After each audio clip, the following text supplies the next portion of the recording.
जय हिंद बच्चों, डीएनजे किट में आपका स्वागत है। आज हम लोग क्लास 11th का जो है एक्सरसाइज 1.2 स्टार्ट करेंगे। इसके पहले वाले वीडियो में हम लोगों ने कुछ उसका बेसिक और एग्जाम्पल 6, 7 और 8 पढ़ा था। अभी देखते हैं कि एग्जाम्पल मतलब जो एक्सरसाइज 1.1 है उसमें क्या है। तो पहला क्वेश्चन है हमारे पास में, उसका देखते कि पहले में क्या है। और थोड़े बहुत सिंपल से क्वेश्चन है, इसको हम लोग वैसे ही कर लेंगे।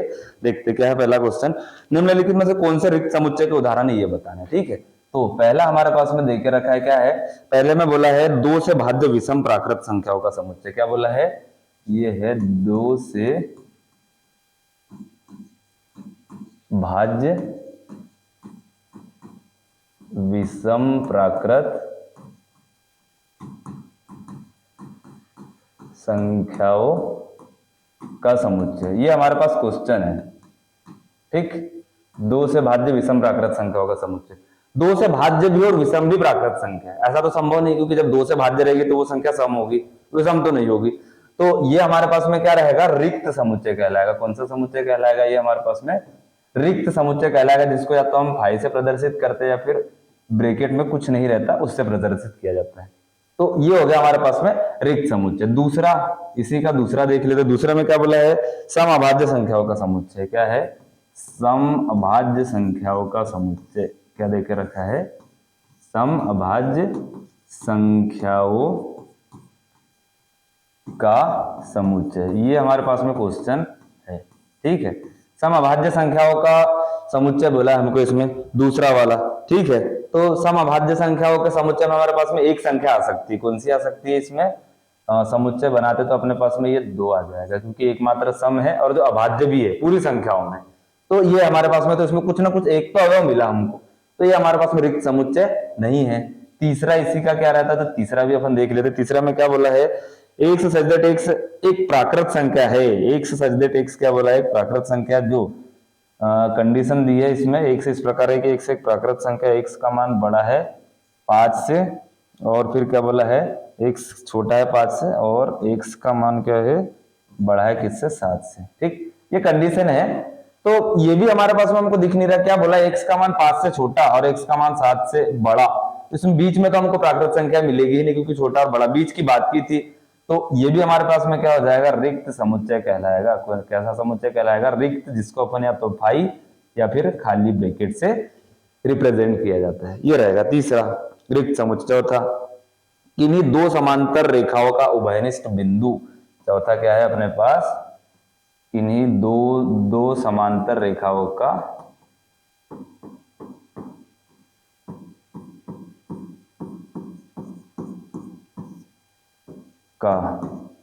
उभयनिष्ठ बिंदु पूछा है। क्या पूछा है, उभयनिष्ठ बिंदु।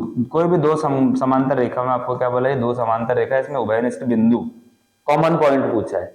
इसमें कभी भी हमको कितने भी दूर हम कहीं पे भी चले जाए उभयनिष्ठ बिंदु मिल ही नहीं सकता है। तो ये भी क्या रहेगा, रिक्त समुच्चय कहलाएगा। क्या रहेगा, रिक्त समुच्चय। इसको हम फाई या फिर खाली इससे रिप्रेजेंट किया जाता है। तो हमारे पास में पहला, तीसरा और चौथा ये क्या रहेंगे हमारे पास में, रिक्त समुच्चय कहलाएंगे। एक प्रश्न वाली 1.2 का पहले क्वेश्चन में इतना ही इसमें आपको बताना था। चलिए अगला देखते हैं फिर। इसी का रहेगा कौन सा, दूसरा। दूसरे में देख लेते क्या बोला है, निम्नलिखित परिमित और अपरिमित बताना है। क्या बताना है, परिमित और अपरिमित।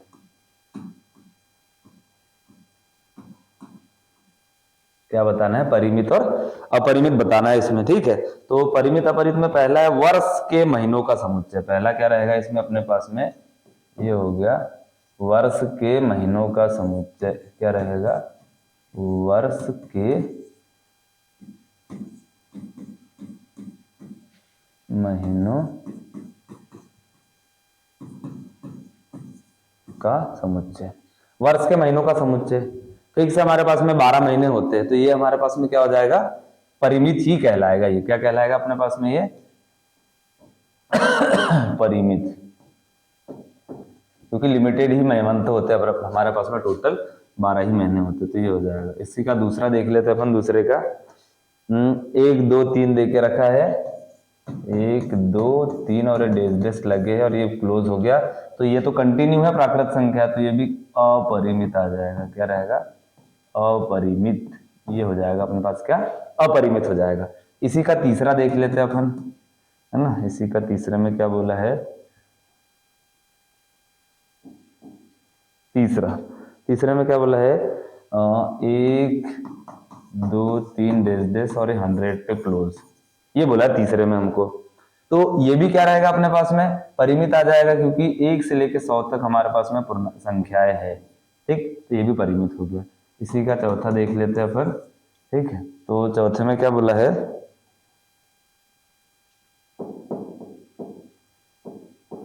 चौथे में क्या है? 100 से बड़े धन पूर्णांकों का समुच्चय। क्या है? 100 से बड़े धन पूर्णांकों का समुच्चय। पूर्णांकों का समुच्चय। 100 से बड़े धन पूर्णांक तो हो सकते बहुत सारे हमारे पास में, तो ये भी क्या आ जाएगा? अपरिमित कहलाएगा। क्या कहलाएगा? ये भी अपरिमित, क्योंकि बहुत सारी संख्या हमको नहीं पता कहां तक धन पूर्णांक जाने वाले। पांचवा देख लेते इसी का। पांचवे में क्या बोला है? 99 से छोटे अभाज्य पूर्णांकों का समुच्चय। 99 से छोटे, 99 से छोटे अभाज्य पूर्णांकों का समुच्चय। 99 से छोटे अभाज्य पूर्णांकों का समुच्चय, ये भी परिमित होगा। क्या आ जाएगा? ये भी अपने पास परिमित, क्योंकि 99 से छोटे अभाज्य पूर्णांक कंटिन्यू हमको पता है कि भाई अभाज्य हमारे पास में 2 से चालू थे तो वहीं से आएंगे, तो ये भी हमारे पास में क्या हो जाएगा? परिमित हो जाएगा। तो इस प्रकार से प्रश्न दूसरे के भी सारे क्वेश्चंस कंप्लीट होते। तीसरा भी देख लेते अपन। तीसरे में क्या बोला है कि निम्नलिखित समुच्चय में से प्रत्येक परिमित और अपरिमित कौन सी, यही बताना है। इसमें भी क्या बताना है? एक रहेगा परिमित और दूसरा क्या बताना है? अपरिमित। ठीक, यही बताना है अपने को इसमें। चलिए, तो क्या है? एक अक्ष के समांतर रेखाओं का समुच्चय। पहला क्या है इसमें? एक अक्ष के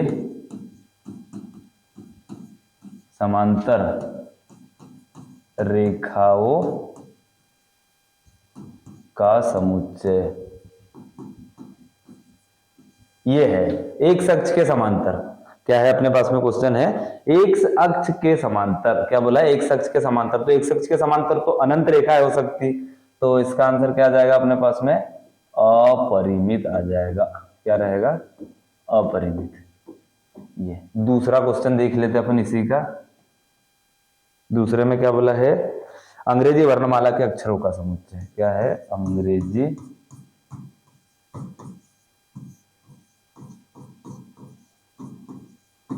वर्णमाला के अक्षरों का समुच्चय, ये पूछा है इसमें। अंग्रेजी वर्णमाला के अक्षरों का समुच्चय क्या हो जाएगा हमारे पास में? परिमित हो जाएगा। क्या कहलाएगा ये? परिमित, क्योंकि अंग्रेजी वर्णमाला के 26 ही अक्षर आएंगे अपने पास में, तो ये हो जाएगा। फिर इसके बाद में इसी में अपन देख लेते क्या? तीसरा। तो तीसरे में क्या है? उन संख्याओं का समुच्चय जो 5 के गुणज है। उन संख्याओं का समुच्चय जो क्या है? 5 के गुणज। 5 के गुणज तो बहुत सारे हो सकते हैं हमारे पास में, कहां तक होंगे ये भी नहीं पता है। तो इसका आंसर क्या आ जाएगा अपने पास में? अपरिमित रहेगा। क्या रहेगा? अपरिमित। चौथा देख लेते इसी का। तो चौथे में क्या है अपने पास में? पृथ्वी पर रहने वाले सभी रहने वाले जानवरों का समुच्चय। पृथ्वी पर रहने वाले जानवरों का समुच्चय। पृथ्वी पर रहने वाले जानवरों का समुच्चय परिमित आएगा। क्या आएगा इसमें? परिमित ही आएगा। क्यों आएगा कि परिमित? वैसे तो बहुत सारे जानवर हैं, पर उन जानवरों की एक मतलब एक लिस्ट भी होती है, या उसके बारे में जानकारी दे सकते हैं। तो इसीलिए ये याद रखना है कि पृथ्वी पर रहने वाले जानवरों का समुच्चय क्या होता है? परिमित होता है, अनंत नहीं है ये कोई। ठीक, इसी में देख लेते अपन कौन सा रहेगा, पांचवा देख लेते। पांचवे में क्या है, मूल बिंदु 0 0 से होकर जाने वाले वृत्तों का समुच्चय। मूल बिंदु 0 0 से होकर जाने वाले वृत्तों का समुच्चय। मूल बिंदु से जाने वाले वृत्त तो हमारे पास में अनंत होते, तो ये भी क्या आ जाएगा अपने पास में, अपरिमित रहेगा। बहुत सारे वृत्त निकल सकते हैं मूल बिंदु से, तो ये भी क्या हो जाएगा अपने पास में, अपरिमित हो जाएगा। इस प्रकार जो है हमारे पास में प्रश्न नंबर 3 के भी ये सारे क्वेश्चन हमने कंप्लीट कर दिए। ठीक, अब हमारे पास में 4 5 6 जो है वो भी लगभग इसी प्रकार के, तो आप लोग उनको ट्राई कीजिए, और नहीं बनेंगे तो फिर हम लोग बाकी के जो रहेंगे वो नेक्स्ट क्लास में देखेंगे।